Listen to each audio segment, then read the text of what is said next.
tired, so tired, overtired. Hey, you're listening to Overtired. I am Brett Terpstra. I am here with Christina Warren. Jeff is out this week, but filling in, we have Jay Miller. Welcome to the show, Jay. What's up? It's always good to be here. Also, sorry if I sound not like me. I've been conferencing a lot lately. So the voice goes out a little bit. Good. Yeah. Sound good. The voice is always low. And Christina just got back from California. I did. And I'll be back in California in a week. That's a lot of California. That sounds like my July. Yeah. This was not like an intended thing. Like Christina thought that she was going to be in California last week and then was thought that the ask was to be in California for maybe a day or two next week. Turns out, no, I misinterpreted some things, or maybe some things are misinterpreted to me. Regardless, I'll be in San Francisco the week of the 24th through the 28th. So I like how you started that in the third person and finished in the first person. I love it. That was a cool transition. I made the concerted commitment with the job that I'm at to not travel a lot, and then after my wife and my daughter are planning a month-long trip also to California, and I'm staying home to do work. It was like, well, I could probably travel a little bit more. So the week of like July 8th, I'm going from New York to Toronto. I'm back home for 2 days. Then I fly back to New York. And then I'm there for another 4 more days. I get back, I'm back for a week, and then I fly to London for the relay event. And I was just like, I did not realize how stupid I was in all of my bookings. Right. Yeah, it totally. Like, if you thought about that more, like you probably would not have like gone back and forth between like Toronto and home just to come back to New York. Well, it's like I would have to pay. And like our company was like, we'll pay for the event plus a day before and after. Right. So I was like, okay, that's awesome. But that also means that I like fly home for 3 days and do nothing. Right. And then like, do I even get my dogs out of like the pet hotel at that point? Or like, do I just leave them in? Of course you do. You do. You gotta see your dogs. I mean, they're kind of dumb. I love them, but they're kind of dumb. Well, no, but that is like a hard thing to figure out. Like, yeah, because you're there like just long enough where you're like, okay, it does make sense for me to pick them up, but I'm going to have to drop them back off anyway, probably the day before I leave, depending on when I'm leaving. So you're like, okay, so is it worth it for 24 hours, right? Like, is it like, yeah. That's a hard calculus. I think it would take me like 2 weeks to miss my dog. Like she's lovable in short bursts, but man, like give me a week away and I'm like, oh man, I don't miss that dog. I feel like it'd be cool if I could just do visitation rights. Just like, hey, can I just go to the pet hotel and be like, hey, I see you. There you go. You look good. I mean, honestly, that would be the best thing. You'd be like, look, I'm going to continue to pay you continuously, but like, I would love to can I take the dog out? Can I take him out for a walk? Yeah. You know? You get all the fun, the visitation. You're like the divorced dad. Yes. Who gets to like spoil his kids on weekends and then doesn't have to do childcare the rest of the week. Mom is so pissed. Mom in this case is the pet hotel, although the pet hotel is getting paid. They're getting paid. You're getting dog support. Like I feel like it's like alimony. Well, I was gonna say like I've never had kids. I don't know what I'm talking about. Yeah, same. But I was gonna say this is like gotta be like double alimony, right? This is like double child support. You're like, oh, mom, you get this, and the kids get stuff. So like, actually, don't be as much of a bitch about this, because I promise. As a child of a broken home, it tracks. Oh, wow! I wonder how many people we just offended or hurt. Happy Father's Day. Yeah. Oh my God! I have to call my dad. I remembered like an hour before this, I sent my dad a Amazon gift card, which is what I do on stupid holidays like Father's Day and Mother's Day. I'll show up for a birthday. They called me, so I feel like Aww. That was their hint of like, oh, I should probably tell them Happy Father's Day. So yeah, if I could start a mental health corner, it's actually kind of related.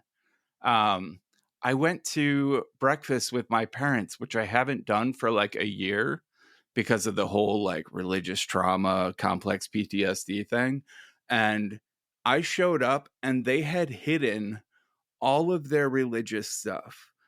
They took down like God is love stuff off the wall. They took all the like they had like Newsmax magazines and stuff last time I visited, and all of that was hidden. Everything that could trigger me was hidden away, and it felt super respectful. And the conversation stayed on like family and work and nothing triggering. And it was actually a pretty good visit. We decided we'll try to do it monthly moving forward instead of weekly. But yeah, That's I was great. impressed. Yeah. I feel like quarterly would have been my goal. Like Yeah.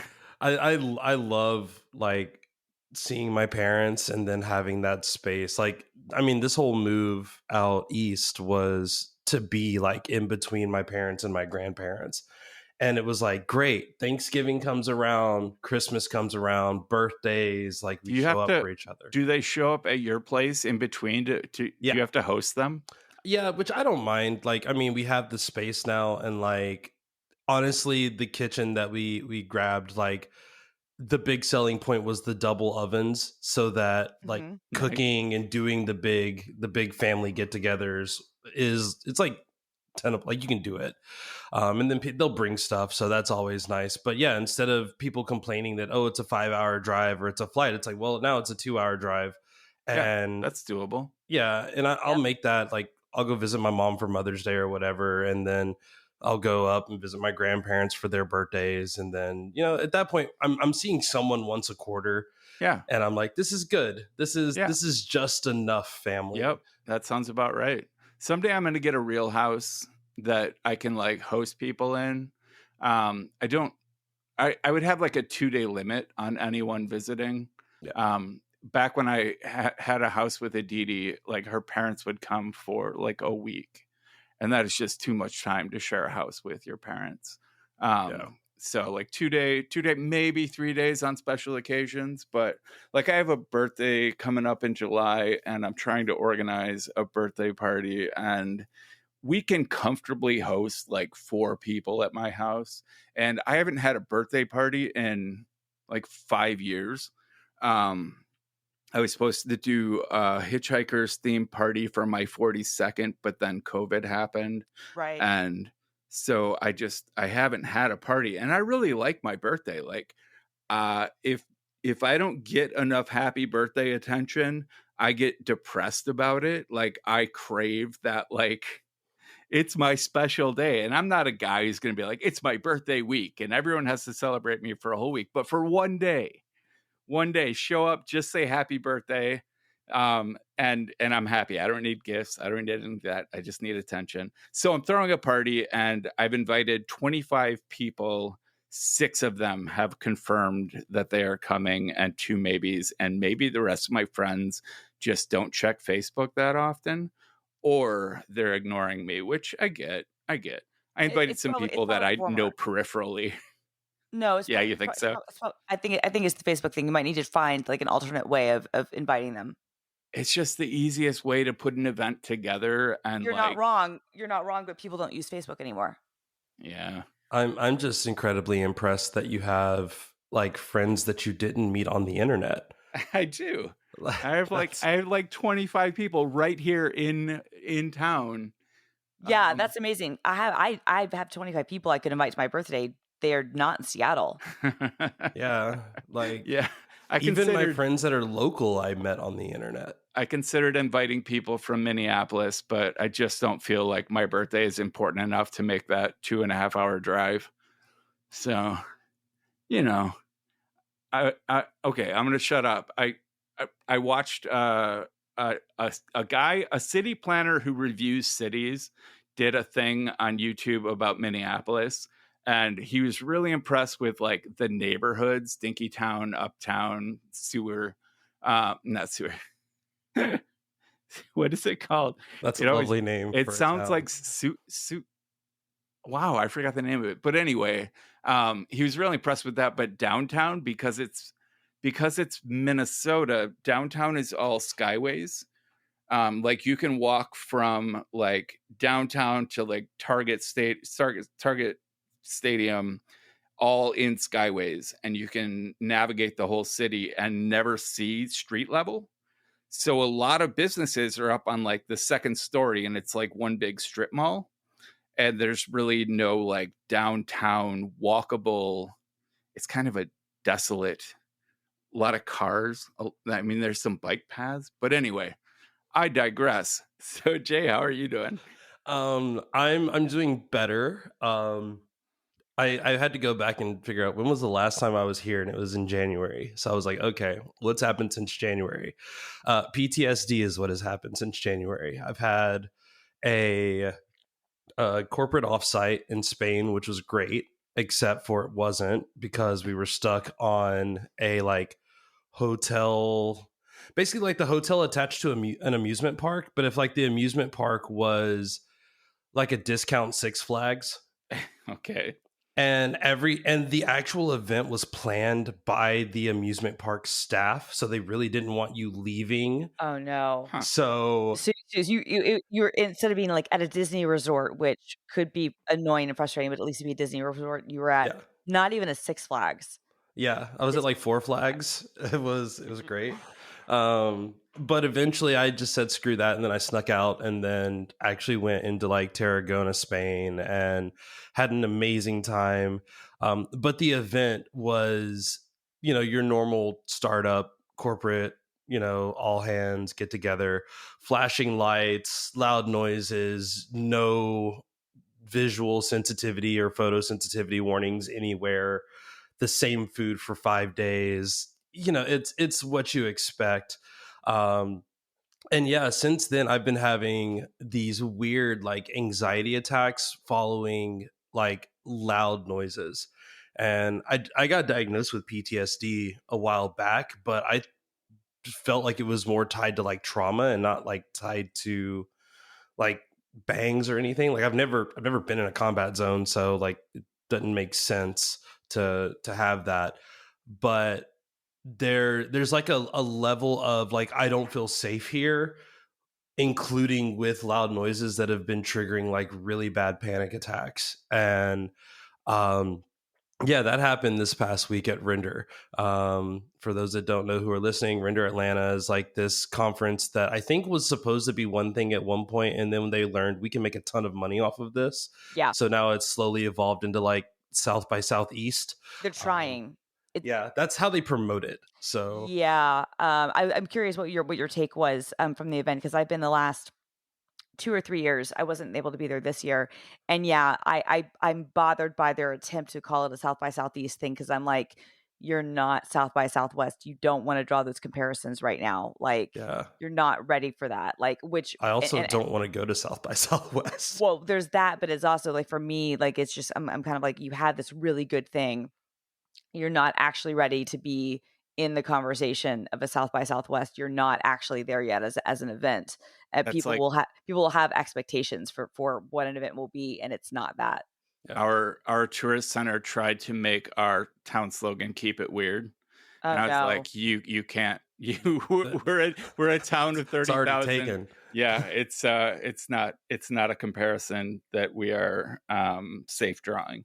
Yeah. So like the really good of Render is that everybody that I want to see except for Christina, who wasn't there this year, like is there. Like it you have YouTubers, like someone introduced themselves as like, "Hi, I am a social media influencer on Instagram. Can I take a picture of your outfit?" And I was literally wearing like a company t-shirt and like some cargo pants and like some clean like brand new Adidas.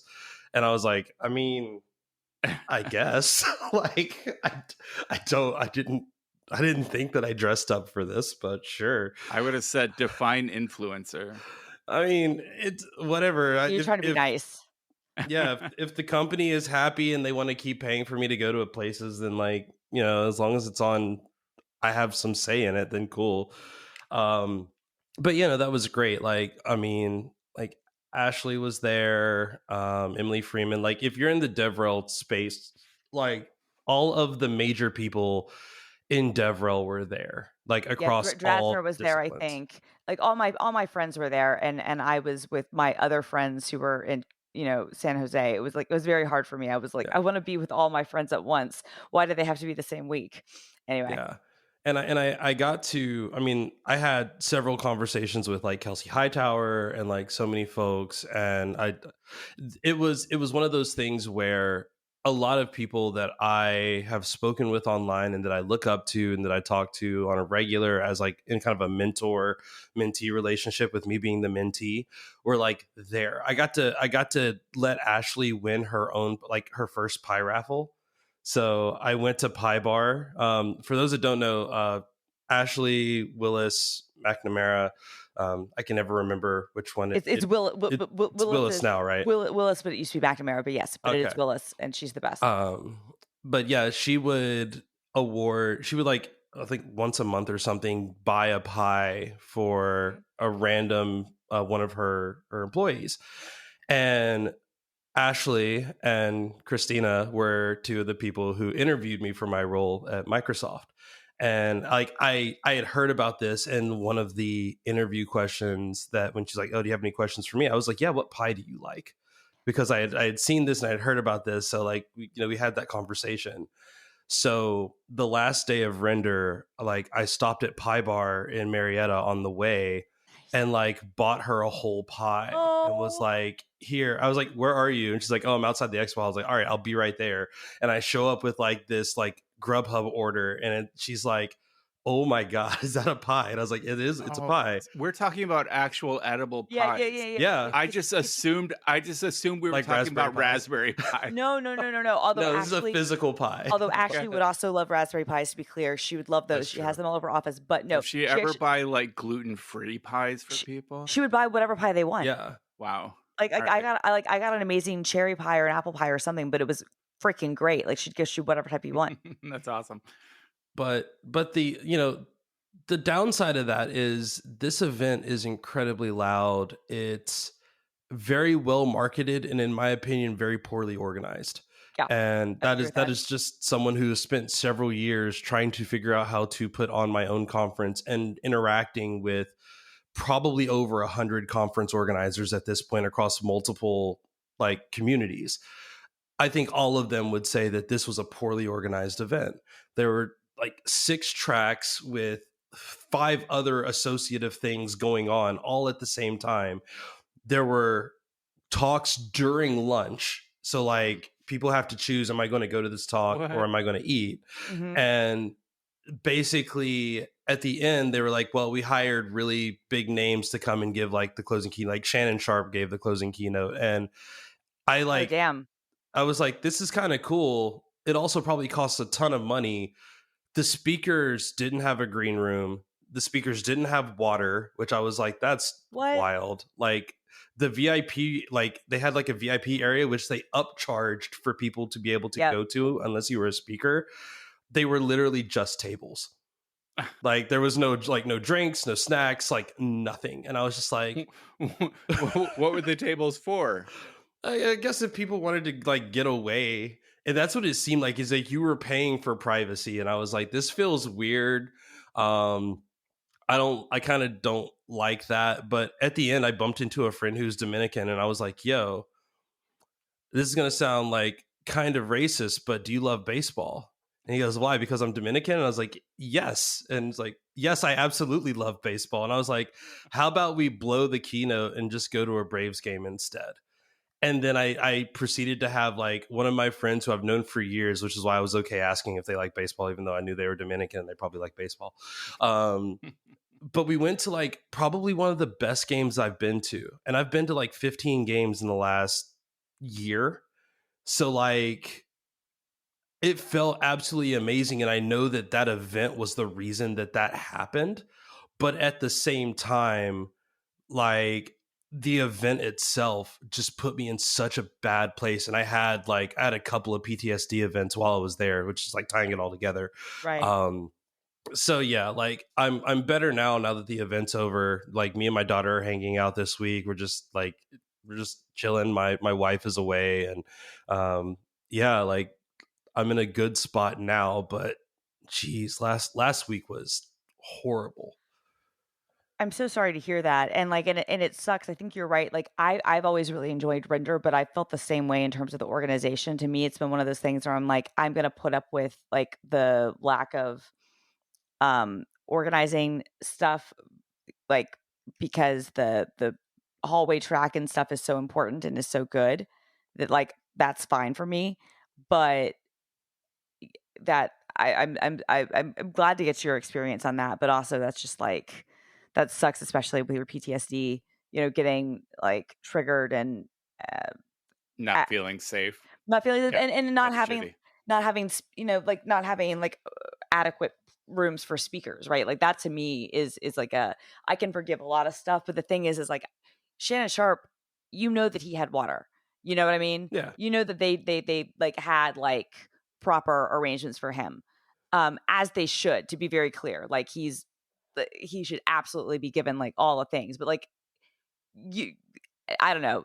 If you're gonna have a speaker like that there, you're gonna have like you need to have a decent VIP experience for all of your speakers. Yeah.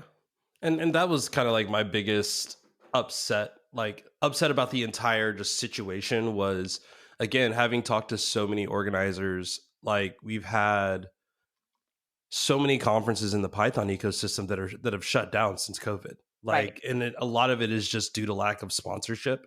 And it's not like people are asking for hundreds of thousands of dollars. Like, Pi Ohio is a free event that's like one day, and it was held at Ohio State. And now they're having to actually have it in like a different venue, and like $15,000 is enough to probably fully fund that event, Right. to like cover its operating costs, and they can't find sponsors. Like, no one will sponsor, and this event's been going on for almost a decade. So it's just like, it's wild that, PyCon US struggled with sponsors. Pi Ohio and these small regional conferences are struggling with sponsors, and events like Pi Tennessee and Pi Carolinas and Pi Colorado have just shut down.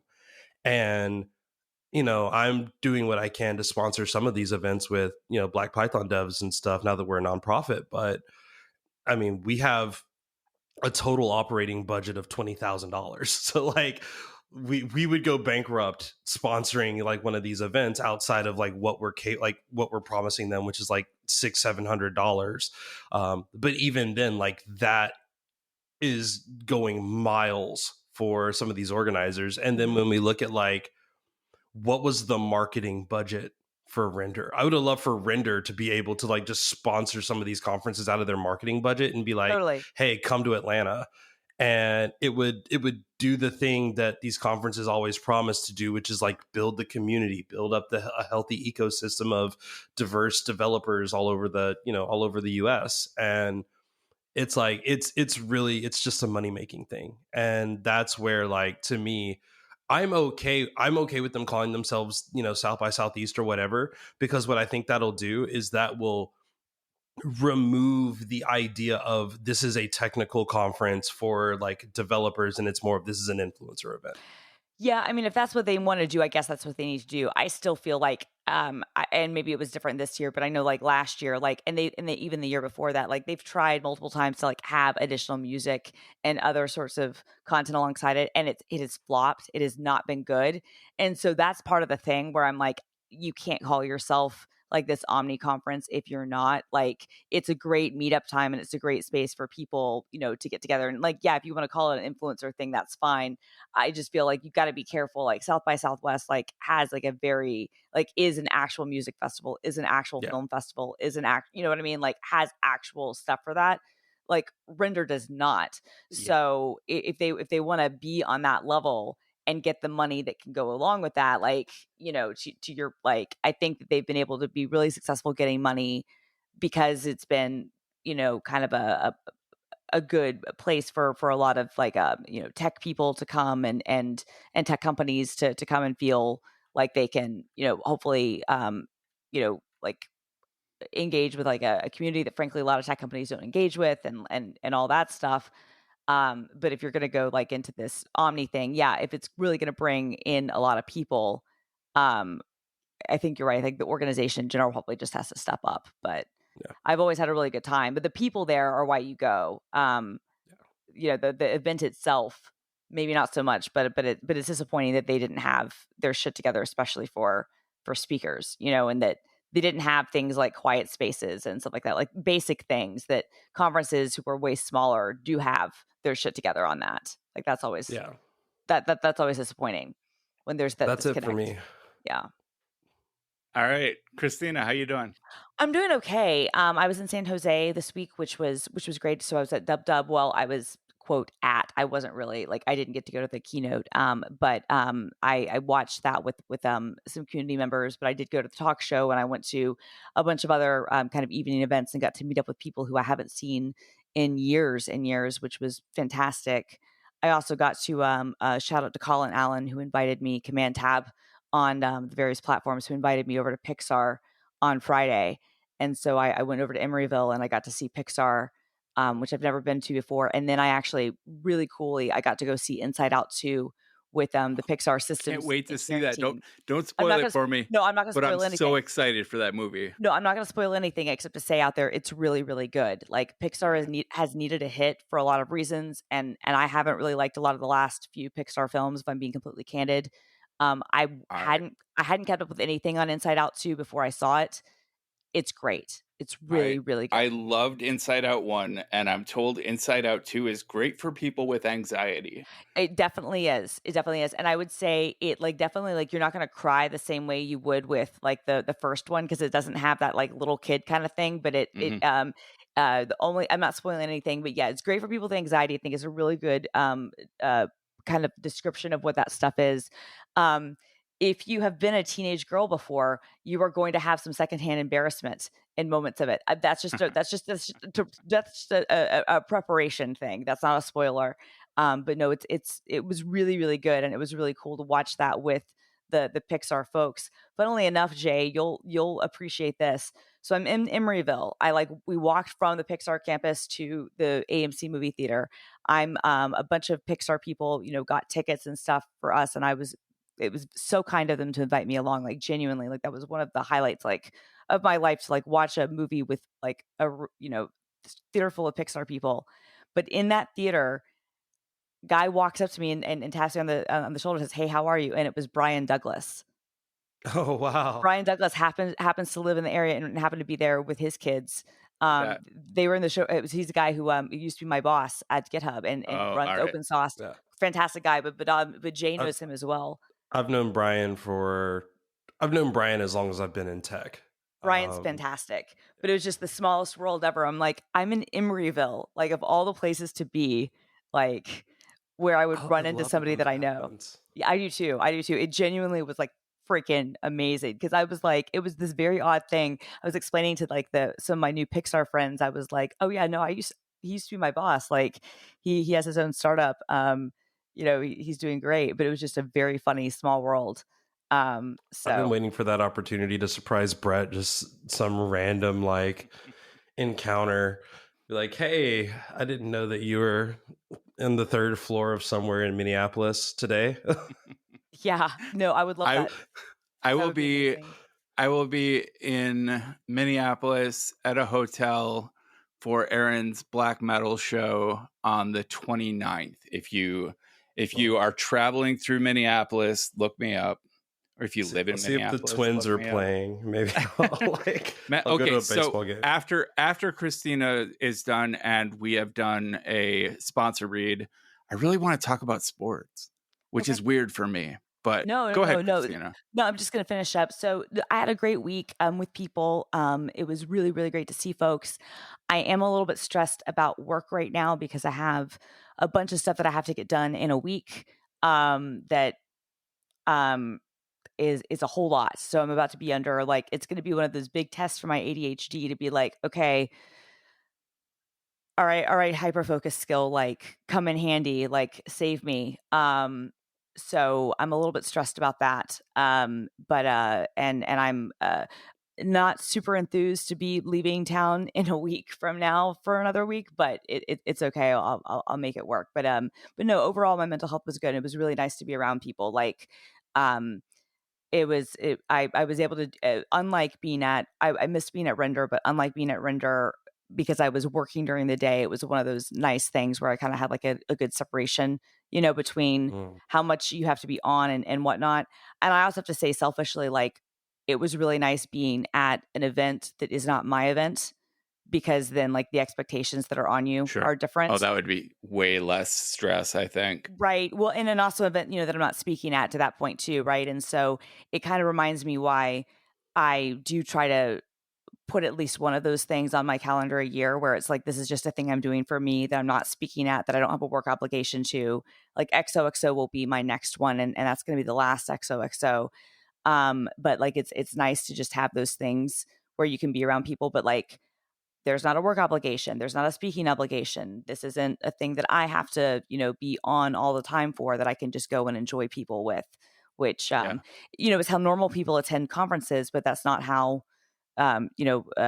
we attend conferences. So speaking of, I will be speaking at MacStock, a much smaller conference this year, which has an illustrious panel of previous speakers, including Jay Miller. If you want to go, it's July 12th through 14th. And if you use the code TTSCOFF, when you buy your tickets, you get like $30 off, which is the major cost of MacStock is the hotel. Yep. So if you can get an Airbnb cheap, then go for it. But like that, and maybe a rental car if you're flying in. Yeah, or taking a train in, which I'm considering doing. But yeah, so anyway, quick sponsor read. As usual, I'm very excited about this sponsor, so I will take it. I don't travel a ton, unlike my co-hosts, but when I do, it seems like everywhere I go, the coffee is terrible. And when I'm attending conferences, going on vacations, etc., I've tried bringing portable coffee makers or even fancy instant coffee with me, but they never taste great and they don't travel well. The only coffee maker that makes great travel coffee is AeroPress, and now they've introduced a complete travel system. Their newest innovation, the AeroPress Go Plus, is the first product that makes great tasting coffee using a brewing system that was designed for life on the go. It's a travel coffee revelation. The AeroPress Go Plus finally allows me to have great coffee while I'm traveling, and it does it all in like 2 minutes. It's the first time I feel like I can have great coffee wherever I go, no matter what I'm doing. And it's very cool. Everything fits inside the mug with a folding stirrer and everything. All you need is hot water to make an amazing cup of coffee right in your hotel room or at your Airbnb. AeroPress combines the best qualities of the most popular coffee brewing methods into one cup: a little French press, a little pour over, and a little espresso all in one cup. It's seriously the best cup of classic coffee you'll ever drink. Also, side note, you can get a espresso attachment for it and then use espresso grind coffee and make a pretty good espresso with an AeroPress. We've got an incredible offer for our audience on the Go Plus. Visit aeropress.com/overtired. That's AeroPress.com/overtired, and use the promo code overtired to save 20% off on your order. That's aeropress.com/overtired, and be sure to use the code overtired at checkout to save 20%. It's time to say goodbye to crappy coffee and yes to better adventures fueled by better coffee. We thank AeroPress for sponsoring the show. I had this innovation. I think, you know how at the end of a sponsor read, you have to say the URL like 3 times and spell it out. I think it should be done like you should format it as a spelling bee.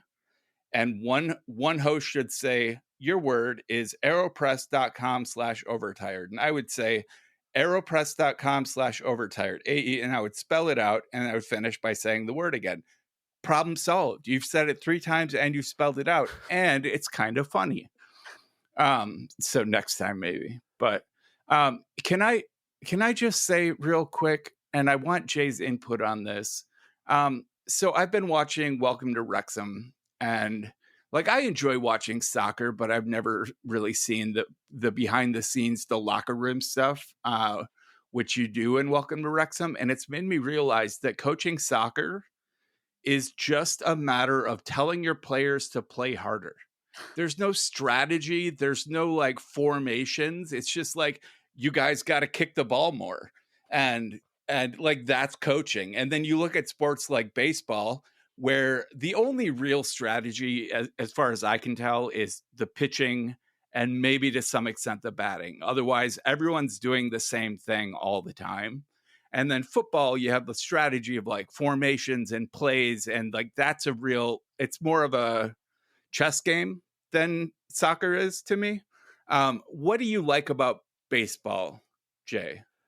Baseball, the way I explain it to non-sports people who are in tech is baseball is an Excel spreadsheet done perfectly. Like when you are looking at baseball, like the biggest draw to baseball for the longest time was just the amount of like copious record keeping that ever existed. Yeah. And also shout out to the MLB for incorporating the Negro League stats, which the Negro Leagues were baseball for non-white people until about the 1950s, I believe, when they integrated with Jackie Robinson crossing the color barrier and that. So now that the Negro League stats have been included, there are a lot of major league records that have changed hands. And it's wild because you see like the Atlanta great is Hank Aaron. Yeah. All-time home run, like career home runs. My parents were at that game. Oh, that's amazing. Is that cool? That would be like fantastic. I think the thing with baseball, and now with the StatCast era since 2009, you can track how far the ball has moved both vertically and horizontally on every single pitch. The record keepers like record the escape velocity of every single ball that's hit, as well as the launch angle to predict how far the ball would have traveled. So you like stats. That's what you like about it's stats. Okay. Well, but it's like an absurd amount of stats. Yeah. Like hear, an announcer will be like, "Oh, this batter after May 30th for the past 7 seasons, whenever batting against a left-handed pitcher with one eye closed who blinks twice, like has an OPS of like 850." And it's just like, why do you have that? Hold on one second. So the Wrexham team incorporated these bras that the whole team wears. Okay. And they track like how far a player moves, when a player moves, where the ball is. And like they never show us what they do with that data though.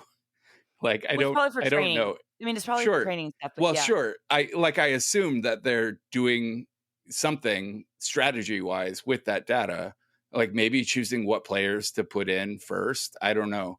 But it's nothing like baseball. No, I mean, that is interesting though. What Jay's talking about with all the record keeping with baseball. I hadn't even thought about that, but I do like statistics. I don't know if that's ever been why I like baseball. Certainly like it definitely makes, I think, it easier to jump in to learning things about it. Well, it's a simpler game than football. Well, it is. I mean, football is good with stats too, but football, they haven't been as good of record keepers, to Jay's point. But it definitely is an easier game, and they don't make the same number of rule changes. Like football will make rule changes like every few years, and you're like, really? Wait, what is this thing? Yeah, because I'm not a big NFL person, but I did watch this past season because of the Taylor Swift of it all, and so and I'll admit it. And got like, there were things where I was like, oh, I didn't know about this rule. And then I would like learn. I'm like, how out of this am I? Like, I thought that I, as like a good, raised in the South person who was forced to watch football all the time. Like I figured I knew most of the rules of the game. And they're like, no, this is a rule within like the last 5 years. And I'm like, fuck? Give me an example of like a new rule. I'm too fried from being out for too long. But there's a certain thing where like, if you were a couple of yards away from making the touchdown and you were not able to get it on the completion play, like then basically like you're not going to be able to kind of get the turnover when there's some sort of turnover rule that's happened where basically like it looks like if it had been a setup, it had been a few years ago, then you could basically it's preventing people from doing certain gamification things, I guess, to make it easier for them to win. Push from happening. Essentially, yes, and there's like a rule involved. Yes, and there's a rule involved in that. I can't remember what it's called, but it like was introduced a couple of years ago, and like I had no idea what it was until it happened in a Chiefs game, and then like the very weirdly not at all autistic Taylor Swift fangirls who've learned all the rules of football within 72 hours of her dating a football player, like all were on it. No, I mean, genuinely, it was the most amazing thing you've ever seen. The most amazing thing you ever seen in your life. Like people who genuinely like don't know anything about football, like over the course of a few weeks, like learning not only like the entire history of the game and all the rules, but also like all the stats for all the players that that Travis Kelce will come into contact with. I feel like my understanding of football is pretty rudimentary, and now I'm realizing it's probably 20 years out of date. Yeah, I can understand the stats appeal of something like baseball because it can make it easy for people to get sucked into it. Like if you're new to a team or new to a game, like you have all the stats from all of history there that you can just kind of, refer to. It allows you to easily build like a reference point. Yeah. And I think the second thing that to me that makes baseball so compelling is that, and this is very much like soccer, at least soccer in the rest of the world. I don't think the US has kind of the same setup, but they have like, there's a farm system. Yes. So in baseball, you get drafted sometimes like when you're in high school, like you'll be like 18, you'll be drafted right out of high school. But that doesn't mean that you go play in the majors that day. You go don't. Play rookie ball. Mm-hmm. And rookie ball is against all the other 18-year-olds. And you're probably making $15,000 a year. If that, yeah. And you'll get like a big signing bonus, like if you actually go on, and that'll be like hundreds of thousands of dollars. Or if you're like drafted in the top 5, like I think the top 5 rounds, you can get up to like $1 million. I think if it's like the first or second round. But then most professional players don't ever make it into the major league system because they're somewhere between rookie ball, high A, single A, double A, triple A, and then you go, double A, and then you go to the majors. Yeah, then you get to the majors. Yeah, no, and then you even have people who will make it onto the majors and will be sent back down to the farm teams. You'll go back to minor league if you haven't performed. Yeah, so contracts are incredibly like, it's weird because like the team will basically control your contract for like the first 7 years that you're drafted, but that means that like if you were drafted at 17, you may not get to the majors until you're like 22, 23, and you've been playing in this farm system making nothing. And I think that to me is kind of the thing that I forgive. I do think that some of the contracts, like Shohei Ohtani making $600 million and the Dodgers pulling tax magic, like he's deferred 97% of his contract until like his last few years so that they can like basically bring in a ton of really good people, win like 2 or 3 championships really quickly, and then figure out all the tax implications down the road. But like a lot of players are hoping for that. Meanwhile, they're working like doing Grubhub wherever they're at while they're traveling, playing like single A ball. And it's kind of cool because I think about that in terms of most careers, especially in DevRel. Like I know plenty of DevRel like folks who are making $300,000-$400,000 a year. Right. Most of us are not, and most people in tech are not. And there is like this level of, hey, where am I in the farm system of developer advocacy? Sure. Right. Like I went from a company like Elastic, which was like a tech company, small tech company, and then all the way up to like Microsoft. And then I opted to go to like this smaller company that paid better. So like almost like going to play in like the Japanese league, where like the pay isn't as good, but the fans absolutely love you. And like they celebrate their baseball players like they were like military heroes. The same for like Korean baseball, the same thing in like the Dominican. And like baseball is a culture in a lot of these places where every game is like the most important game. And when you go to those games, it feels like that. I mean, like I said, the game that I went to 2 days ago was probably the best game that I've been to probably in my entire life. And it meant nothing in the grand scheme of things. It was the Braves versus the Tampa Bay Rays. Awesome. And like the game meant nothing, but like they do, like when they were doing their warm-ups in between innings, like they'll throw the ball out into the stands, and I caught one of the balls. Aww. Nice. And like there was like this little like 5-year-old kid that like had this saddest look on his face, like right down the aisle, and I just tossed him the ball. And like good in man, that Jay, moment, like you're making this kid's like entire Yes. week. No, more than that. Like he's gonna remember that he like got a ball from like a Braves game. Like I would have at that age, like I have to admit I have not been to the new Braves stadium because I have many problems with the fact that the Atlanta Braves are no longer in Atlanta. Like it pisses me the fuck off. Like I can't with it. But I have so many fond memories of being a child, like little kid at Braves games, and when they were terrible, and then also when they were good. Like my mom, like checked us out of school to go downtown, actual downtown, for real downtown, to the Braves parade the first year that they lost against Minnesota. They lost to the World Series against the Twins, but the Braves have been terrible. And that 91 was the start of their like ascent for the next decade of being like the best team in the league. Like the Yankees won more, but like the Braves were like in the National League anyway, were like the best team for like a solid decade. So good on you for giving that kid that ball, because he's going to remember that. Like that's going to be one of those things. Like that's so cool.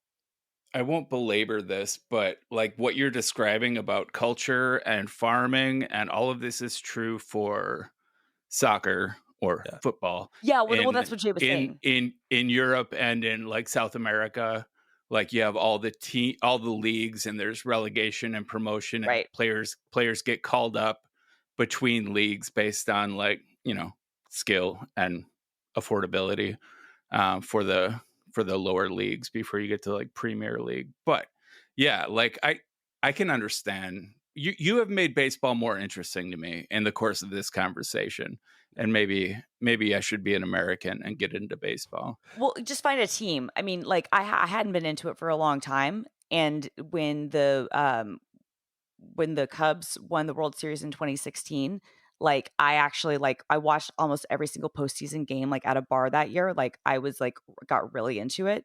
And like, I don't know. I mean, Jay might have different advice than me, but like that's if you're interested, and this is with any sport, I find, because I'm not a huge sports person, but until I find a narrative. Once I find a narrative that I can get into, and for some people it might be stats, right? That might be the way that you get into it. For me, it's usually like more like storyline driven, like, you know, how long has it been since they've won, and like what's the story behind these players, and like how much are they put upon. Like I need that sort of thing.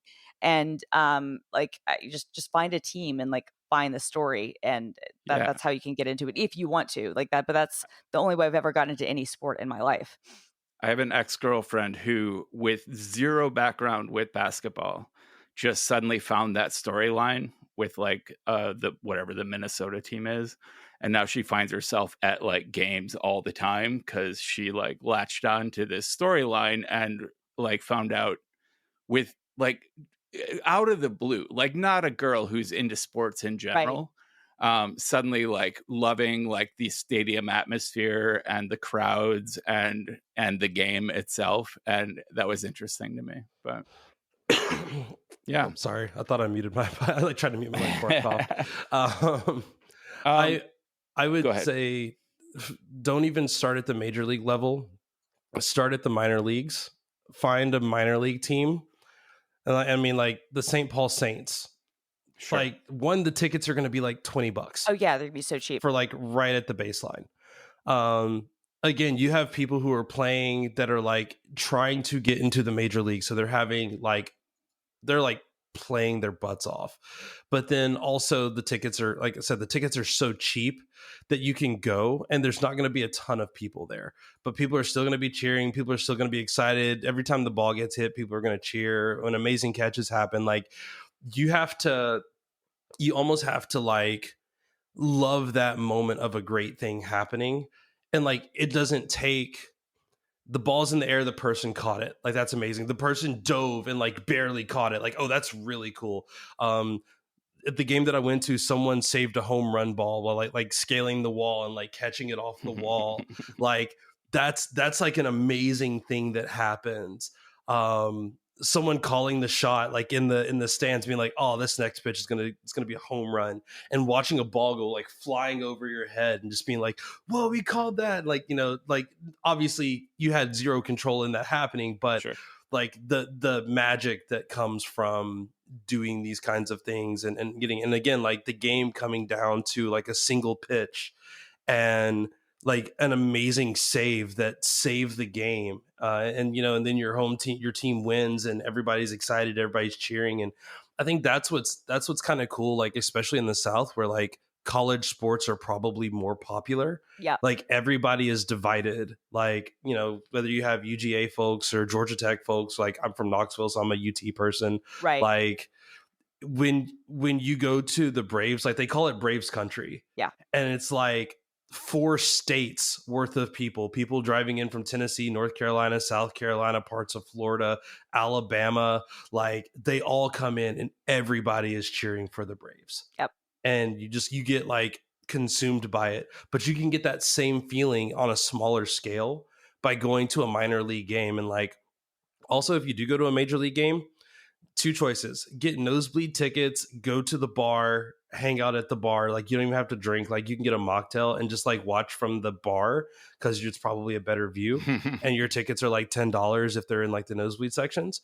Or I like to get outfield seats because you can see everything happening. You can see the entire game as it's happening, and you can like watch the balls flying out, and you can start to like get a feel of, you see a ball hit and you're like, that's too short. Because like you hear everybody cheer, the ball gets hit and everybody screams. It's because it's like coming from in front of them, so they can't see how far the ball is actually going.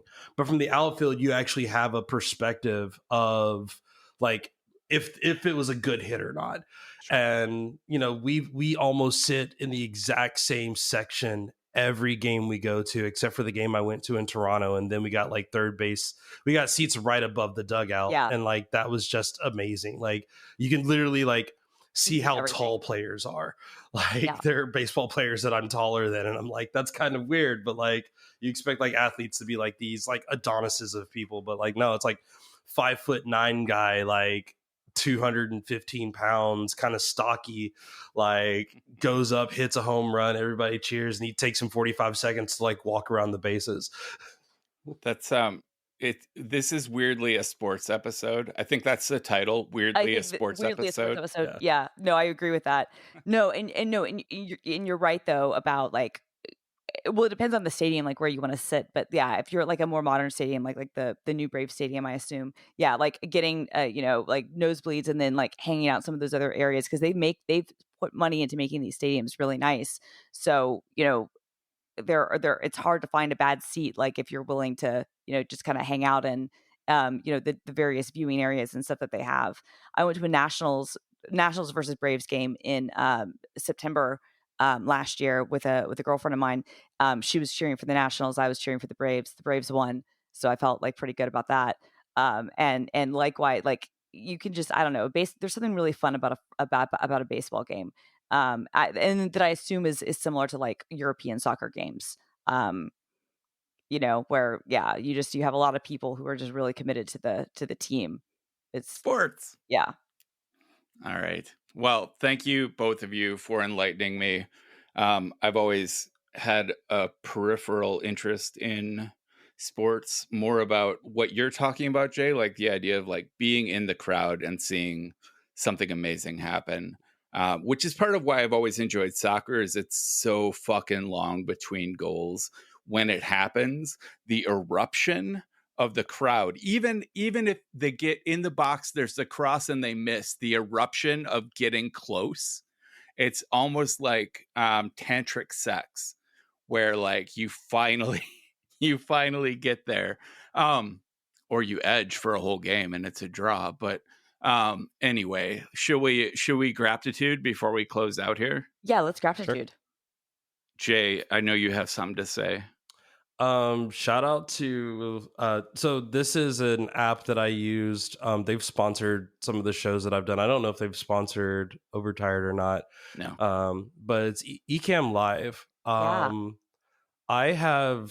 I've been like teasing the idea of doing regular streams, and it's not even like because I want to be a streamer. It's just because whenever I need to actually do like a coding project, if I have the camera watching me, I will sit down and do it versus like getting distracted and walking around and like not doing what I'm supposed to do.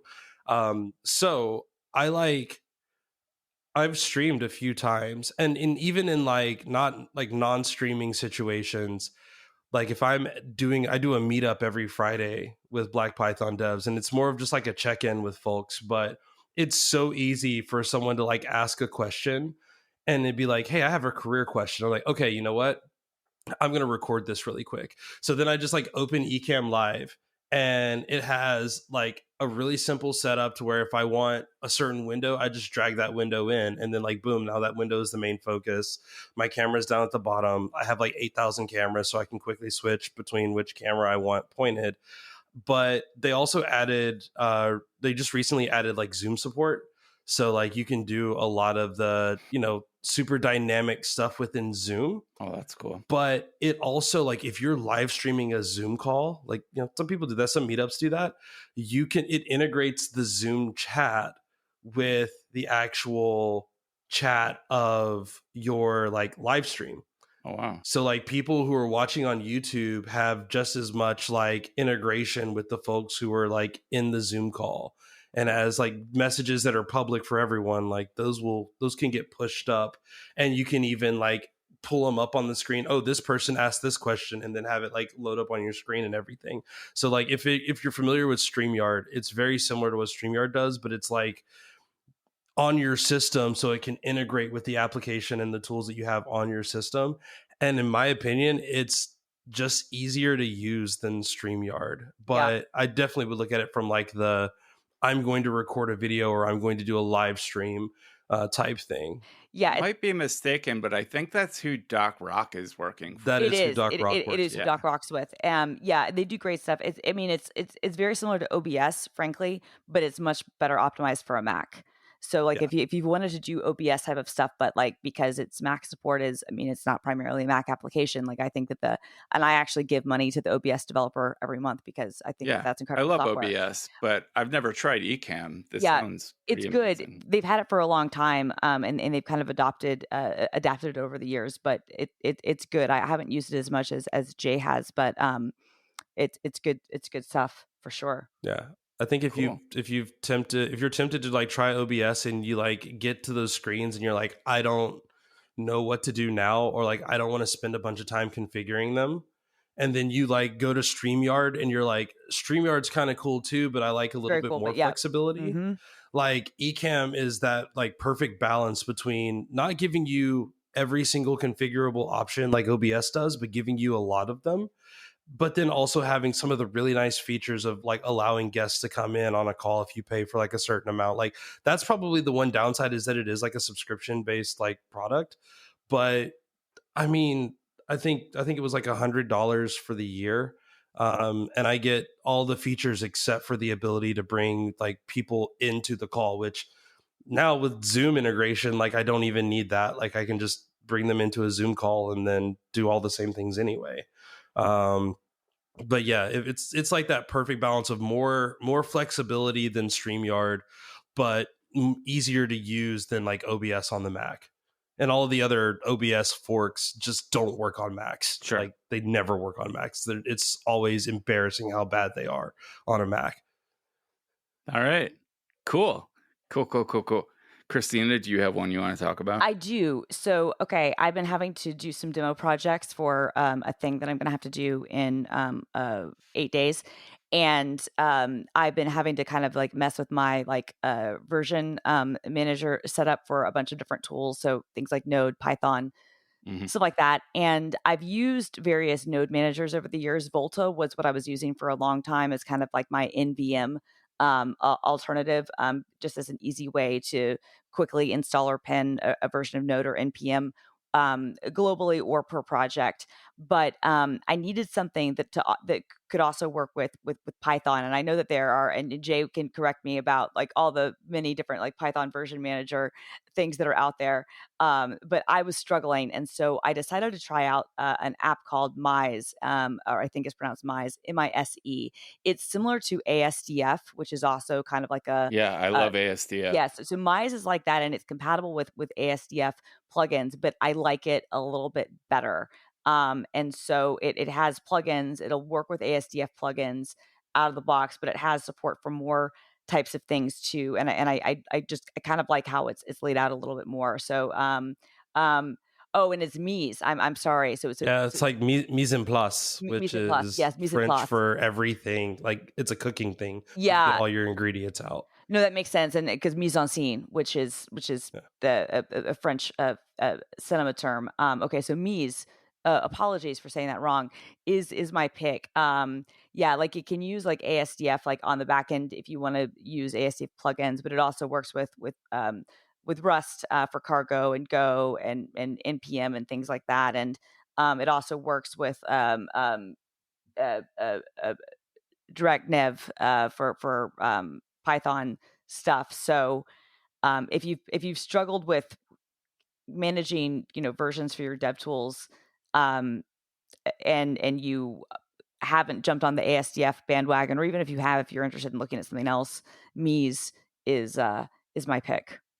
I'm watching the 30-second demo. I like the very natural language subcommands it uses. Yeah, I like that a lot really too. Good. Yeah, I'm going to try this out, especially if it works with all my ASDF plugins. It does, yeah. I mean, the developer is very, very active. Like he's great, and like that was one of the other things that kind of like made me feel good about it, because some of these tools like will start out really strong. Like Volta is a great example, and then just kind of die, and then they don't have any updates, and like that can be okay, but like then you're like, okay, but I want bun support, or I want Deno support, or whatever, and like people will make patches, but they never get them, and so I really I'm appreciative of this. So Mise is my pick. Nice.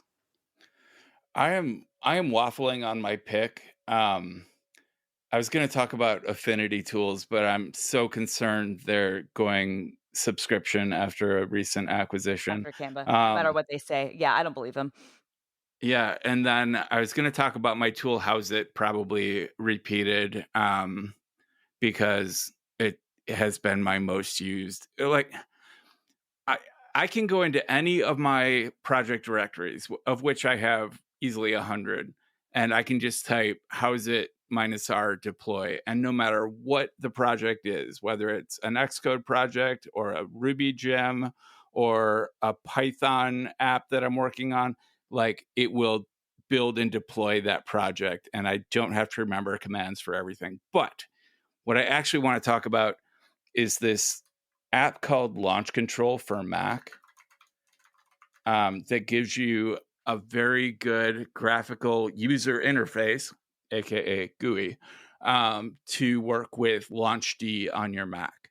And if you're not familiar with LaunchD, think about it as cron for like sane people. And it offers all kinds of, it's all done in a P list, and you have all kinds of keys for like repeating a task, how often it repeats, whether it repeats after a shutdown, like if it catches up after a system shutdown. You can do calendar timing, you can do interval timing, you can do you have process helpers, so you can run as root, and all of this in Launch Control is just drag and drop, and you can build these LaunchD files, and it gives you an overview of everything you have in your global daemons, your like user specific LaunchD tasks. It's awesome, and it's like I think $9 still, and it is still being updated after years of existing. And it's 18 I now, love it. but still, but that's still great. Yeah. That's still a great price. But yeah, but it's, oh no, sorry, it might be less than that. It is 18 was for Ammonite. For Launch Control 2, it is $21 for the personal license, and then 15 if you needed to update. But yeah, that's I don't great. know if Lingen was kind of what I used before Launch Control, and I think Lingen still exists, but it hasn't been up active for a while. I don't think. But launch control is. I just got an update yesterday. It's still improving. Love it. Fantastic.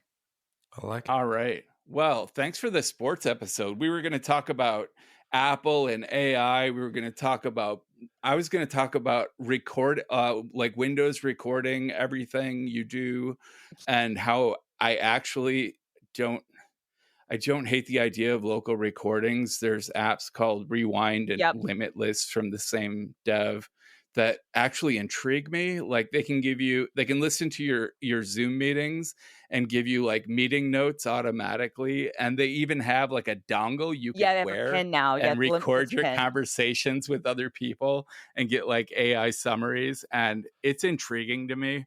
I don't talk about confidential information and like the idea. Anyway, we'll do that next time. You do it. We'll do it next week because they delayed recall, so they listened to the to the massive right. shitstorm.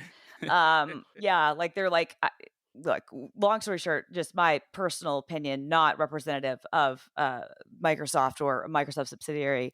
I think that this was an own goal. This was a failure of marketing and of messaging, not a product or design failure. To be completely honest, I think this is completely a you've told this story and what this is doing the wrong way thing. Yeah, this is the kickstart of the like Metro Boomin future. We don't trust you, like rap beef to Drake. Correct. And Microsoft is Drake in this instance.